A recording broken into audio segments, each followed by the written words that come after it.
Administrator بلدیہ وسطی doctor سید محمد علی زیدی نے کہا ہے کہ ضلع وسطی کے کسی بھی علاقے میں تجاوزات برداشت نہیں کیے جائیں گے۔ انہوں نے کہا کہ تجاوزات کے باعث جہاں شہر کی خوبصورتی متاثر ہو رہی ہے، وہیں پیدل چلنے والوں کے ساتھ ٹریفک کی روانی میں بھی خلل ڈلتا ہے۔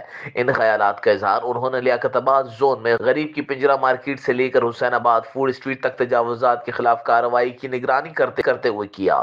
اس موقع پر میونسپل کمشنر بلدیہ وسطی Khalid Riaz Siddiqui, additional director anti encroachment بلدیہ وسطی Sajid Sheikh, deputy director Gulberg anti encroachment Shahzad Ahmed Usmani اور دیگر بھی موجود تھے۔ تجاوزات کے خلاف اس مہم میں بلدیہ وسطی کے اینٹی انکروچمنٹ کی افرادی قوت کے ساتھ ساتھ ہیوی مشینری کو بھی استعمال میں لایا گیا ہے۔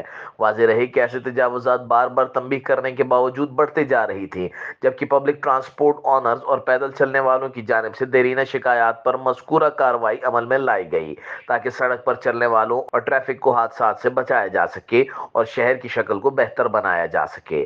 کیمرہ مین الواز باری کے ساتھ سید ایاز، UNN کراچی۔